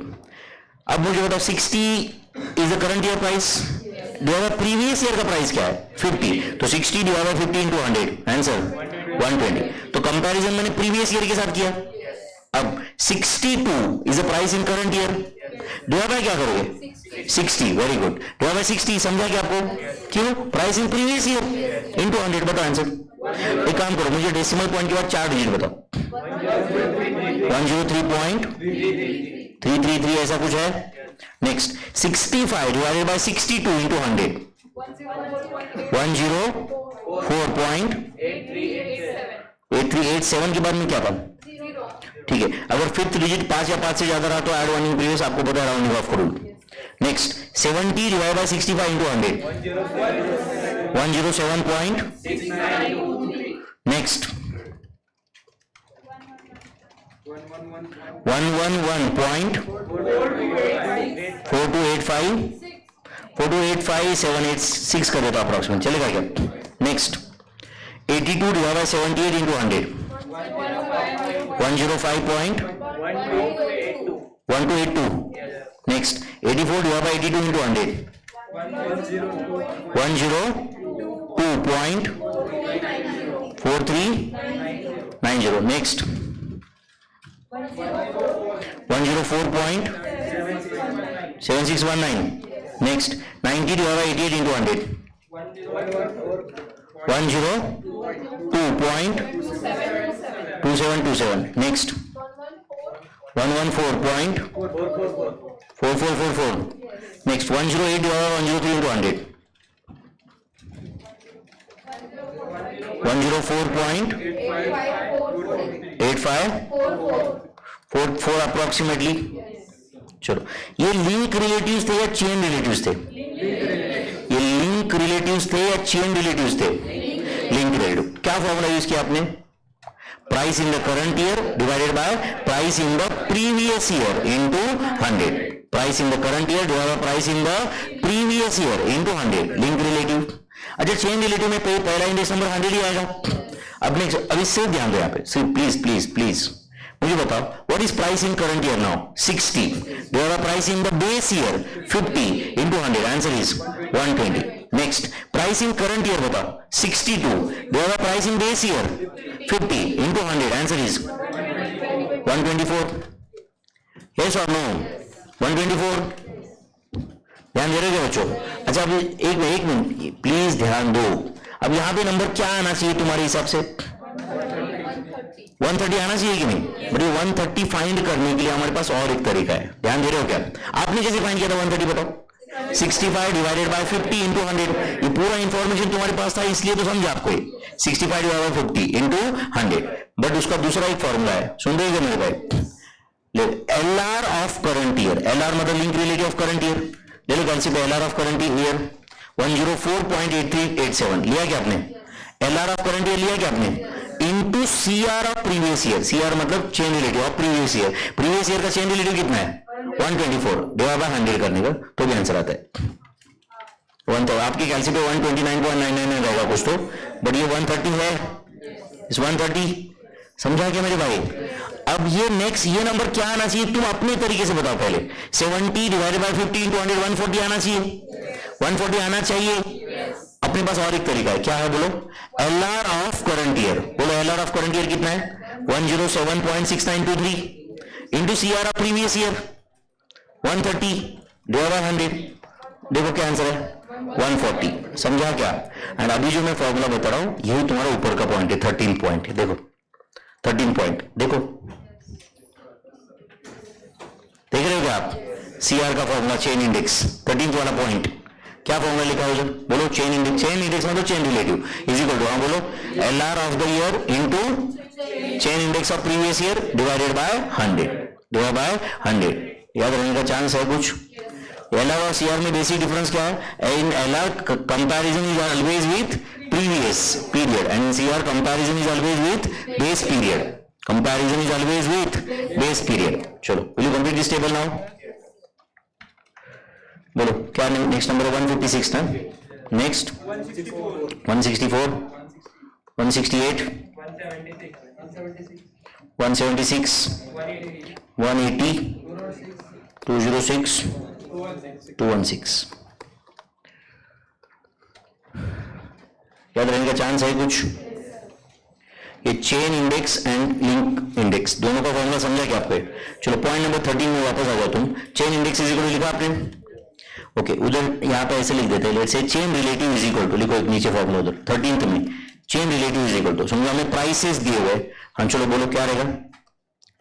Price in current year divided by price in base year. मतलब can I say this is just like तुम्हारा प्राइस रिलेटिव, यस और no, into 100.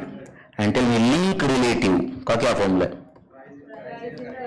Price in current year divided by price in previous year divide by price इन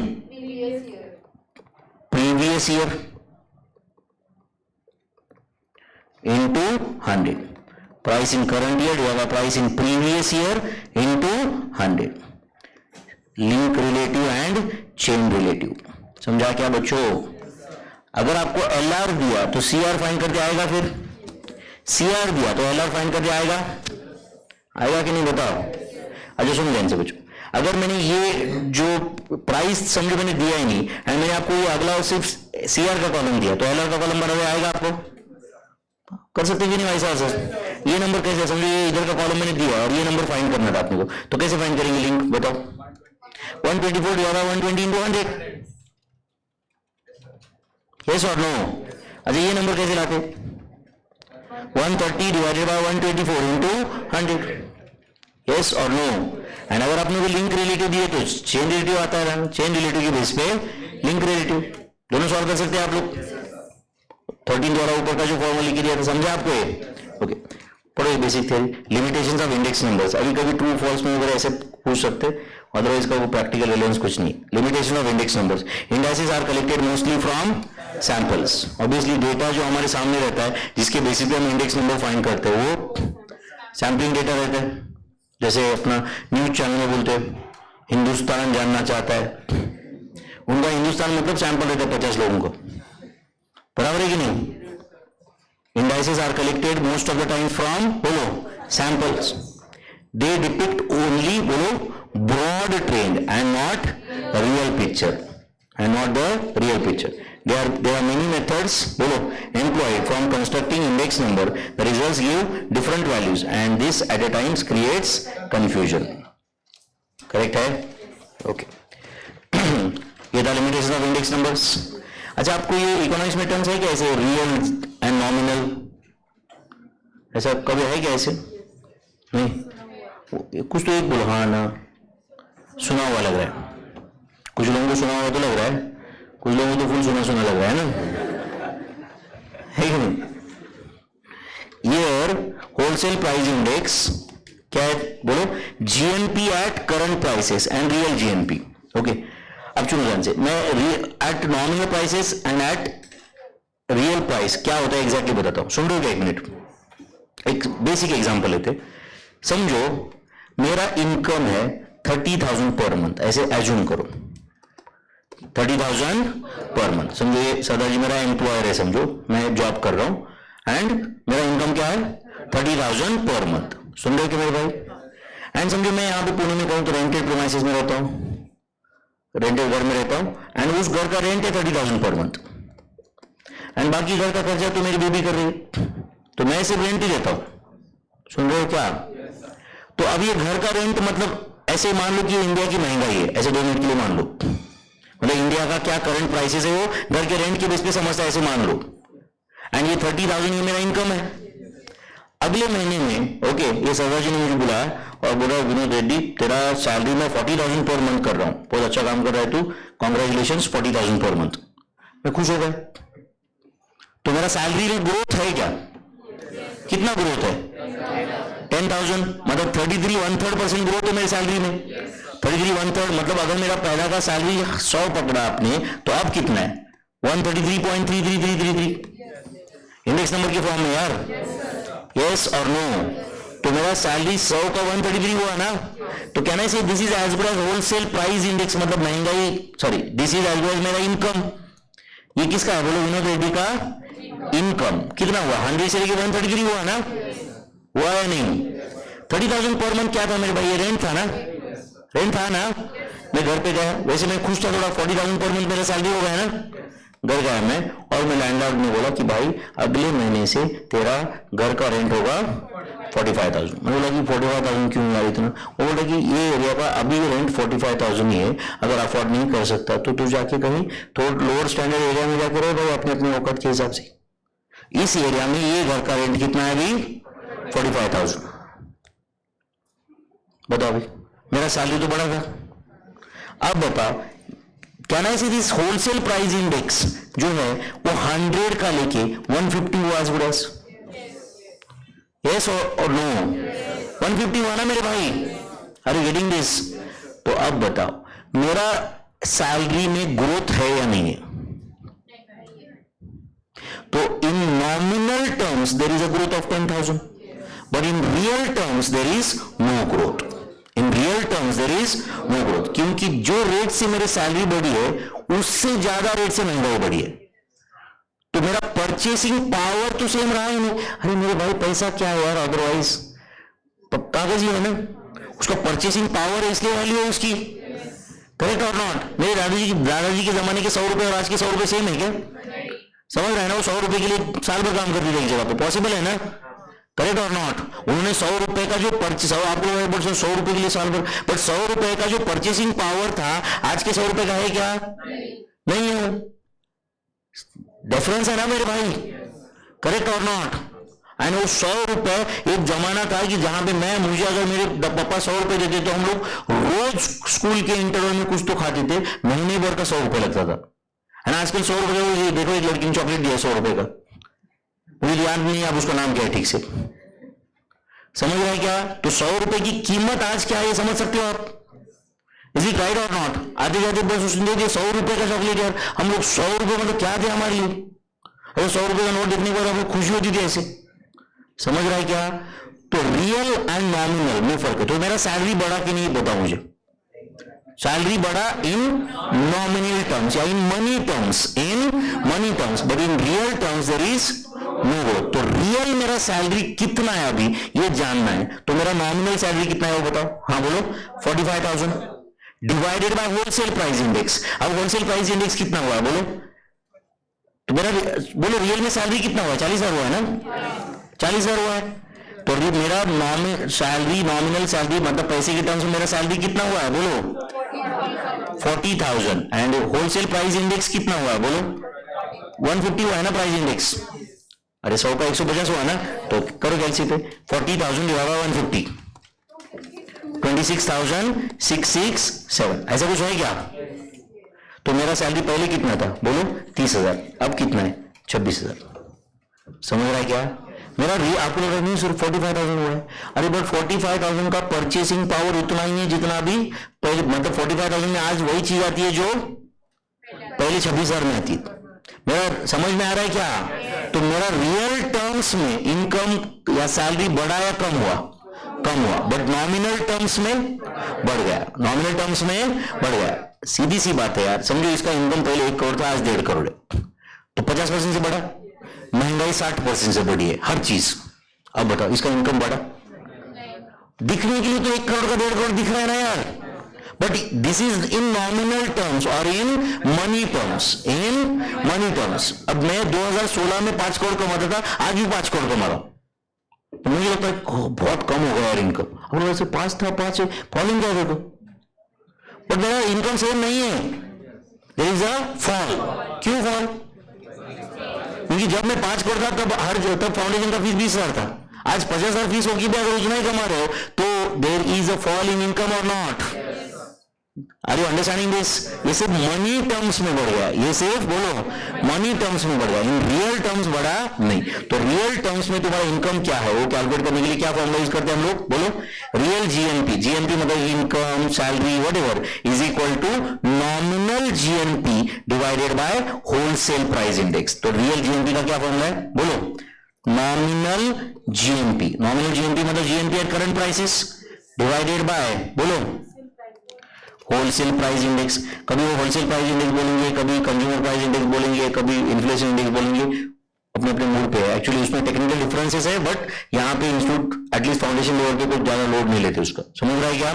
तो क्या formula है real GNP का बोलो, nominal GNP divided by wholesale price index. तो बताओ यहाँ पे नॉमिनल जीएनपी कितना है 7499 डिवाइड बाय 113.10 इंटू 100 करके बताओ क्या आंसर है?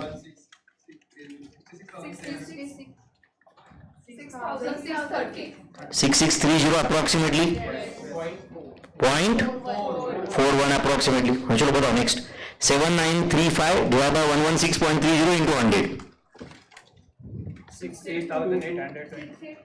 6822.87 नेक्स्ट 7142.74 नेक्स्ट 7,300.70 समझा क्या आपको? ये क्या था बोलो, रियल जीएनपी क्या था मेरे भाई? Real GNP. कुछ गया दिमाग में? तो क्या फॉर्मूला है रियल जीएनपी का? नॉमिनल जीएनपी है। नॉमिनल जीएनपी मतलब GNP at current prices. GNP at बोलो current prices divide by WPI मतलब क्या? Wholesale price index. Wholesale price index समझता है क्या मेरे भाई? पक्का? GNP at current prices divide by wholesale price index into 100। This is किसका फॉर्मूला? Real GNP. तो कभी जीएनपी नहीं, अभी कभी आपको पूछेंगे find out real wages of the worker, तो क्या रहेगा रियल वेजेस का formula? Nominal wages divided by wholesale price index रहेगा या कंज्यूमर प्राइस इंडेक्स रहेगा। क्या रह सकता है? कंज्यूमर प्राइस इंडेक्स या कॉस्ट इन्फ्लेशन इंडेक्स, ऐसा वर्ड यूज कर सकते हो। क्या? Cost inflation index. समझता है बच्चों? कभी वो रियल सैलरी पूछेंगे तो रियल सैलरी मतलब क्या होता है? Nominal salary divided by wholesale price index. Concept समझा क्या बच्चों? यस और नो? रियल टर्म्स में क्या और नॉमिनल टर्म्स में क्या, इसमें फर्क है ना? कुछ ज्यादा दिमाग में? सिंपल चीज है। जैसे कि जस्ट तुम्हारे नॉलेज के लिए इंफॉर्मेशन बता रहा हूं। समझो ये सरदार जी के पप्पा नहीं, समझो, सुन रहे हो क्या मेरे भाई? ओके, इसके एजुकेशन पे आज कुछ खर्चा लग रहा है। समझो इसके पापा टिपिकल मिडिल क्लास है भाई, इनको बहुत ज्यादा पैसा नहीं है। सुन रहे हो? एग्जाम्पल है सिर्फ। तो इसके पापा ने मान लो कुछ एक जगह थी इनकी पिंपरी चिंचवड़ में, मान लो कुछ जगह थी 400 स्क्वायर फीट, इसके एजुकेशन के लिए बेच दी वो जगह। समझो जगह से उनको 10 लाख रुपए मिल गए, है ना? 10 लाख रुपए इसके एजुकेशन में लगा दिए। सुन रहे हो क्या? 10 लाख रुपए पूरे खर्चे कर दिए उसने। हो सकता है ना फीस वगैरह सब मिला जुला के 10 लाख रुपए लग गए उसको, सीए बन गया। सुन रहे हो क्या? अब बात 6 साल में सीए बन गया, उसके बाद में कुछ और स्ट्रगल किया उसने 2-4 साल। सुन रहे हो क्या? एंड एक पर्टिकुलर 15 साल हो गए वो गैरेज या जो भी उनका बेच के जो भी था। अब इसके पापा बोल रहे कि यार तुझे जब भी दिखता हो ना तो वो मेरी जगह यूं थी उसकी बहुत याद आती है। समझ रहा है क्या? तेरी एजुकेशन की वजह से मुझे एसेट बेचना पड़ा। समझ बोल रहा हाँ ठीक है ना यार, बेटी के एजुकेशन के लिए बेच दिया, इतनी क्या बड़ी बात है। समझ रहा है? समझो उसको पापा बोले जब भी तुझे देखता हूँ वो जगह की याद आती है मुझे। शाम को खाना खा रहा है वो बोल रहे पप जगह की याद आ रही है। दूसरे दिन सुबह खाना खा रहा है, जगह की याद आ रही है। समझो एक सरदार बोला एक दिन एक काम करो बड़े पापा, तो चलो एक बार हिसाब कर ही लेते, कितनी जगह बेची थी वो? 10 लाख में। 10 लाख में चलो इंटरेस्ट जोड़ के चलो 15 लाख ले लो, 20 लाख ले लो, खत्म करो कहानी। अब ये बोल रहा है कि 20, समझो इसके पापा बोल रहे कुछ मत करा ऐसे, ओके, वो जगह मुझे वापस लेके दे बस। अब वो जगह की प्राइस 5 करोड़ है।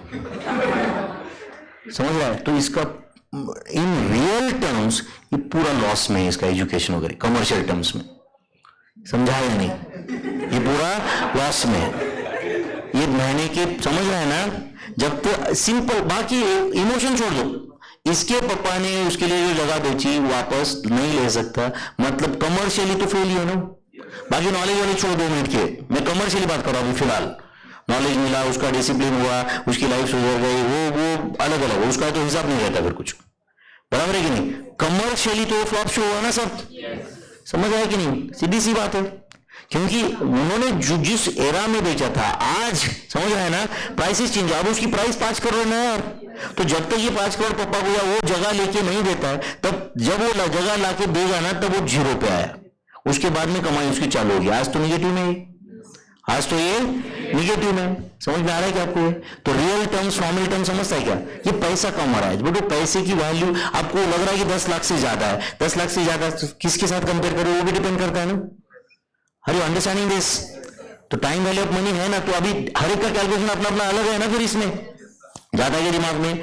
तो आज जैसे कि समझो कोई बोल रहा है, ध्यान दे रहे हो क्या? समझो मैं एक मेरे पापा के दोस्त को मिला कुछ दिनों पहले, मेरे पापा के एक दोस्त हमारे घर पे आए थे, ओके, और वो मुझे पूछे ऐसे, बेटा कितना कमा लेते हो, ईमानदारी से बताओ कितना कमा लेते हो। मैंने सब एक इमेजिनरी रेट, मैं बोला 2 करोड़ रुपए साल की कमा लेता हूँ। कितना? 2 करोड़। सब इमेजिनरी रेट है, ऐसा कुछ नहीं है, ओके, 2 करोड़। तो मैंने उनको पूछा तो आप कितना कमाते थे? जब आप बैंक, वो कुछ तो बैंक रिटायर्ड बैंक मैनेजर थे, रिटायर्ड बैंक मैनेजर, कुछ 2000 में रिटायर हुए थे, सेंट्रल बैंक ऑफ इंडिया में चीफ मैनेजर थे। मैं उनको पूछा कितना कमाते थे आप चीफ मैनेजर जब थे? बोले 25,000 रुपये महीने का कमाता था। कितना?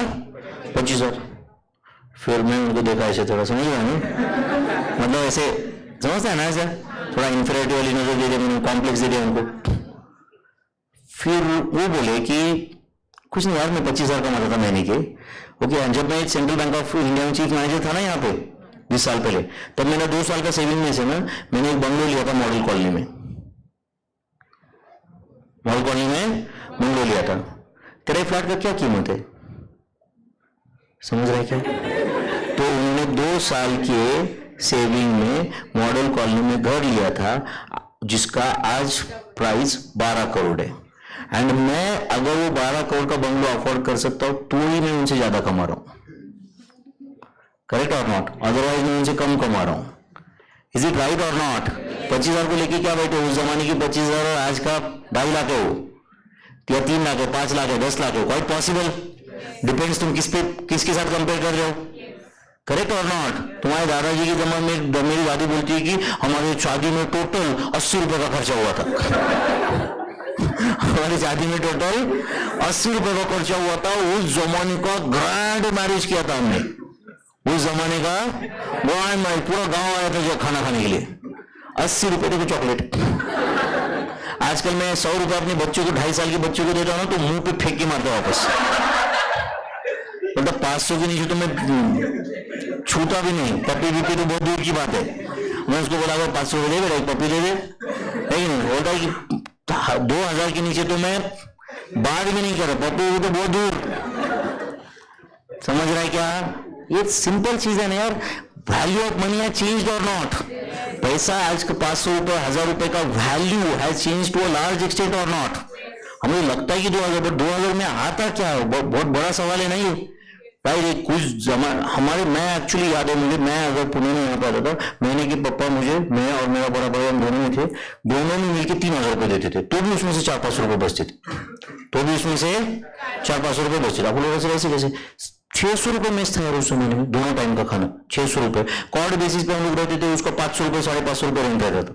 500-550, मतलब इमेजिन करो अभी 500-550 रुपए दोनों का मिलके, सब मिला के, राइट। चाय पी रहे था, चाय पोहे दोनों मिलके 5 रुपए में मिलता था। मतलब चाय पी रहे, पोहे खा लिए, दोनों का बिल होता था 5 रुपए। चाय तो 1-1.5 रुपए में रहती थी। अब बताओ क्या प्राइसेस है आज? राइट, मतलब सादी चाय 10 रुपए में है और स्पेशल चाय तो 20 रुपए में। करेक्ट और नॉट? इज द डिफरेंस और नॉट? यस और नो? हम लोग, मुझे याद है हम लोग को भी बहुत खुश हो गए तो वैशाली में जाके डोसा वोसा खाते थे, वो 22 रुपए में था यार उस जमाने में। 18 रुपए में, 22 रुपए में ऐसे डोसा, उसमें से सबसे महंगा था 22 रुपए में, बाकी सादा तो 10 रुपए चालू था। आज कॉफी 80 रुपए है या नहीं? इट हैज चेंज्ड और नॉट? अब उस जमाने से मैं 10,000 कमाता था और आज 20,000 भी कमा रहा हूं तो क्या है फिर? तो उल्टा मेरा सैलरी कम हुआ है ना? कैसा? महंगाई बढ़ हो गई 8 गुना, तुम्हारी सैलरी हो गई डबल। तो डबल का तो फायदा ही नहीं है ना कुछ। तो रियल टर्म्स में मैं कितना कमा रहा हूं ये जानने के लिए आपको क्या करना पड़ेगा? कंपेयर। तो किसके साथ कंपेयर करेंगे? नॉर्मल मनी टर्म्स में कितना सैलरी है, जो wholesale price index divided by wholesale price index. तो देखो deflated value is equal to current value, मतलब करंट सैलरी रहने दो, वेजेस रहने दो, डिवाइडेड बाय क्या बोलो? Price index of current year, price index of current year. ठीक है, चलो फिर यहां तक समझा सबको? ठीक है, बाकी पॉइंट्स हम कंप्लीट करेंगे, बाकी छोटे छोटे एग्जांपल्स है। तो अपना next lecture is I think going to be last lecture of this comprehensive revision before test. फिर उसके बाद में टेस्ट एंड सबको बचा हुआ। समझ आएगा मैम? तो पढ़ाने का जो है बेसिक, राइट, सारे चैप्टर्स वो कंप्लीट कर रहे हैं हम लोग नेक्स्ट लेक्चर में। नेक्स्ट लेक्चर में फिर 1.5 घंटा लगेगा, 2 घंटा, वॉट एवर इट इज, हम ये कंप्लीट करेंगे, वॉट एवर इट इज। चलेगा बच्चों? तो चलिए stop here. Yes, thank you very much.